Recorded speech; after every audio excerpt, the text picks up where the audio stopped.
عرب Urdu media T V کے ناظرین، اسلام آباد سے آپ کے ساتھ خبر شیئر کرتے ہیں۔ امریکی سعادت کے بعد رکن قومی اسمبلی راجہ اسامہ اشفاق سرور وطن واپسی، اسلام آباد ایئرپورٹ پر پرتپاک استقبال۔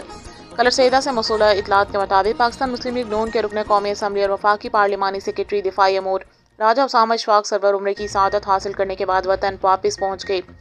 اسلام آباد انٹرنیشنل ایئرپورٹ پر ان کا شاندار اور پرتپاک استقبال کیا گیا، جہاں معزز شخصیات اور پارٹی کارکنان کی بڑی تعداد موجود تھی۔ استقبال کرنے والوں میں بیرسٹر راجہ احمد صغیر، مسلم لیگ نون کے فوکل پرسن یو سی بشندوٹ، چودھری نعیم بنارس، چودھری اسامہ ندیم عبدالحفیظ، معاون خصوصی کرنل محمد انوار عباسی، شیخ سلمان شمسی، شیخ شعور قدوس، شیخ زین سرکاری، شیخ عبدالہادی اور دیگر شامل تھے۔